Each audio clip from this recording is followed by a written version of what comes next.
এই শনিবার মুসলমান ভাইদের একটা বড় উৎসব, তাদের ধর্ম অনুযায়ী একটা পালন হবে।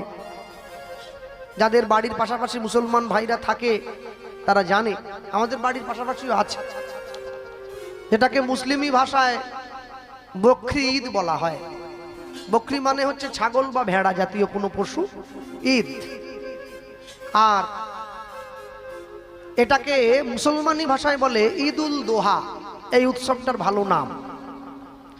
ঈদ শব্দের অর্থ হচ্ছে কি জানেন? ঈদ শব্দের অর্থ হচ্ছে সমর্পণ করা। ঈদ শব্দের অর্থ মুসলমানি ভাষায় একটা সুন্দর অর্থ আছে ধর্মীয় রীতি অনুযায়ী। সেটা কি না, যাকে আমরা ভগবান বলি তাকে তো মুসলমানরা আল্লাহ বলে।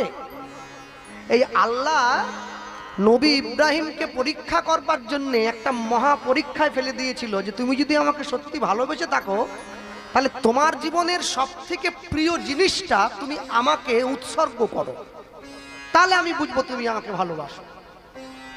মানুষ যেমন আমরা হিন্দুরা কি করি, ভগবানকে তার ভালো লাগার জিনিসটা উৎসর্গ করি, ঠিক তেমনি ভাবে যাকে আমরা ভগবান বলি তাকে মুসলিমরা আল্লাহ বলে। তো সেই আল্লাহ নবী ইব্রাহিমকে বলেছিলেন যে তুমি তোমার জীবনের সব থেকে প্রিয় ভালোবাসার জিনিস যদি সত্যি আমাকে ভালোবেসে থাকো আমাকে উৎসর্গ করো। তো এই ইব্রাহিমের ছেলের নাম হচ্ছে ইসমাইল। তো এই আল্লাহকে ভালোবাসার প্রতীক হিসাবে এই নবী ইব্রাহিম তার প্রিয় পুত্র ইসমাইলকে আল্লাহর কাছে দিতে চেয়েছিলেন। তো ভগবানের কাছে তো সরাসরি দেওয়া যায় না, প্রাণে মেরে ফেলতে হবে। তো আল্লাহ দেখলেন যে সত্যি সত্যি আমাকে ভালোবাসে, তা না হলে নিজের ছেলেকে কেউ কোনোদিন সবকিছু মায়া ত্যাগ করে আমায় দিতে চায়? এই যে দিতে চেয়েছেন, এই প্রিয় মহান আল্লাহ খুশি হয়ে এই নবী ইব্রাহিমকে একখানি ভেড়া দিয়েছিলেন, যে তুমি নিজের পুত্রকে দিও না, এই ভেড়ারূপী পশুটি তুমি আমাকে উৎসর্গ করবে।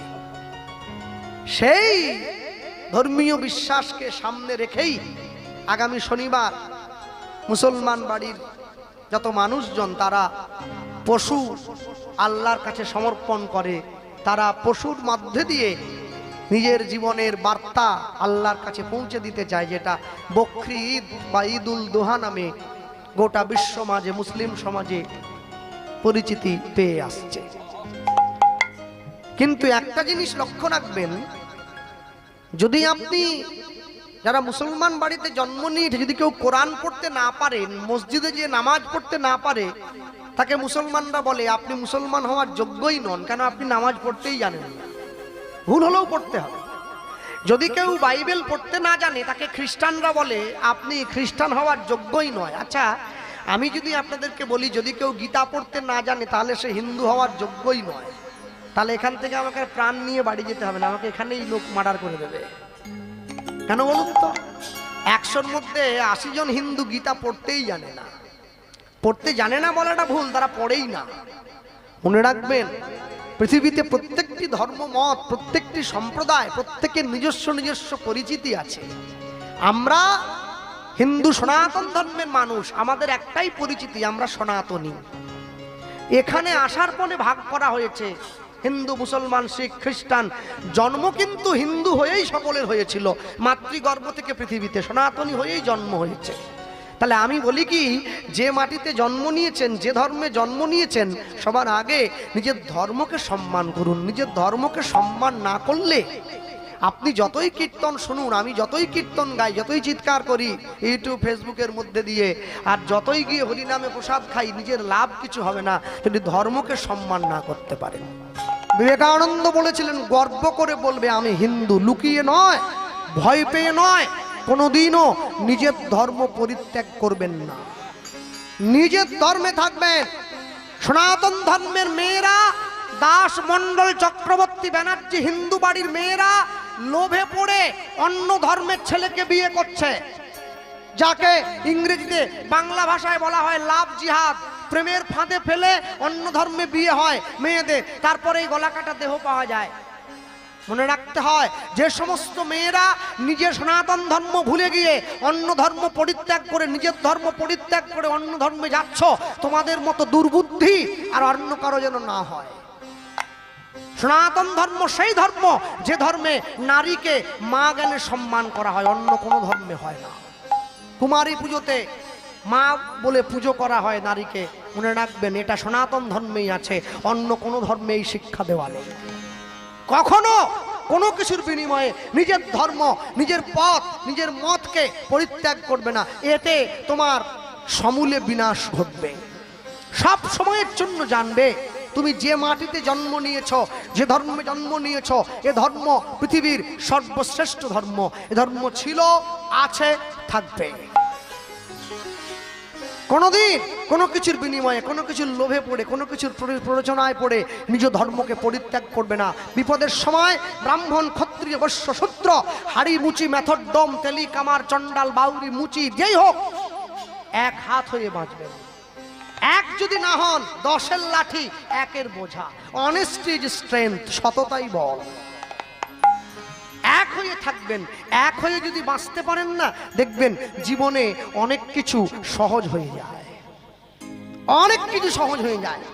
তাই কোনো কিছুর বিনিময়ে কোনো দিনের জন্য নিজের ধর্মকে বিনষ্ট করবেন না। ভক্তমণ্ডলী মায়েরা, কদিন আগে ভারতের সঙ্গে পাকিস্তানের যুদ্ধ হয়ে গেল, দেখেছেন না আপনারা টিভিতে?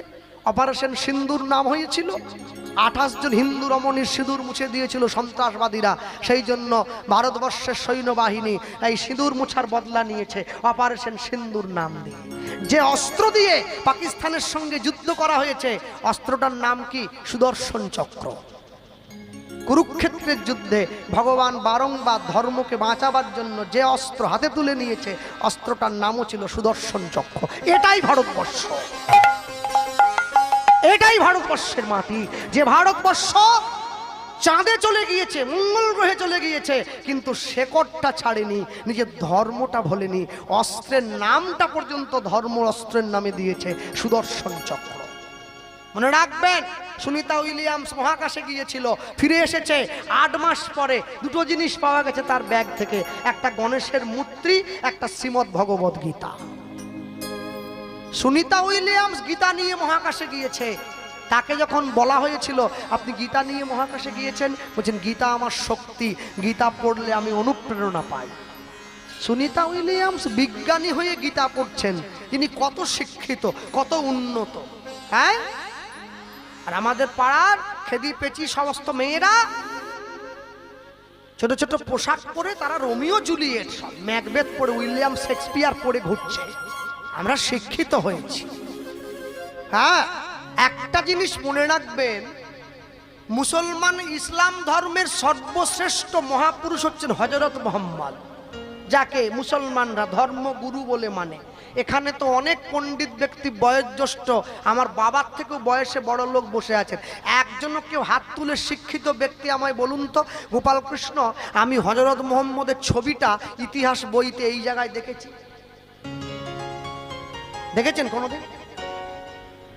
ছবি প্রকাশিক আসবে না, শক্ত নিয়ম আছে ধর্মের। হযরত মুহাম্মদের ছবি বাজারে বের করা যাবে না। কেন? ছবি দেখলে ভিন্ন ধর্মের মানুষ একটা কটূক্তি করলেও করতে পারে। আর আমাদের বাড়িতে রাধা কৃষ্ণের যে সমস্ত ছবি কোম্পানি বানিয়ে পাঠিয়েছে, অন্য ধর্মের লোক আমাদেরকে দেখে টনটিটকিরি করে। কেন? কেন ধর্মের এই অবস্থা হবে? মনে রাখবেন, সরস্বতী পুজো করছে বাড়ির ছেলে মেয়েরা, যে কুমোর ঠাকুর বানায় তাকে গিয়ে বলতে হয়, মা সরস্বতীর পোশাক হচ্ছে সাদা, দেবী শ্বেত বসনা, জ্ঞানের রং হচ্ছে সাদা, বিদ্যার রং হচ্ছে সাদা, শ্বেত রাজহংসের উপরে মা বসে আছে। তা না করে নীল লাল কাপড় পরিয়ে, লাল নীল ফুল গুজে, আর বাড়ির ছেলে মেয়েরা সরস্বতী পুজোর দিন পুষ্পাঞ্জলি দিতে যায়, কেন? সরস্বতী ঠাকুরের আইবুড়ো ভাত খেতে যাচ্ছে। আমি আবার বলে দেই বলে লোকে আমাকে খারাপ বলে, ইউটিউবে এসে খারাপ কথা লিখে দিল কমেন্টে। যে আবার খারাপ লিখল সে দেখি আগে বায়না করতেছে, বলে ওকে ডেকে নিয়ে আয়, বলে ওকে দরকার, না হলে সমাজটাকে জাগানো যাচ্ছে না। মনে রাখবেন, একটা কথা পরিষ্কার, আমাদের নিজেদের অজ্ঞতার জন্য আমরা জেনে শুনে উল্টো পথে হেঁটে কেন ভগবানের নামে মুরগির দোকান খুলছে সনাতন ধর্মের মানুষ? কেন খুলবে? শ্রীকৃষ্ণ ব্রয়লার সেন্টার, কাটা 230, গোটা 110। Tara Maa chicken centre,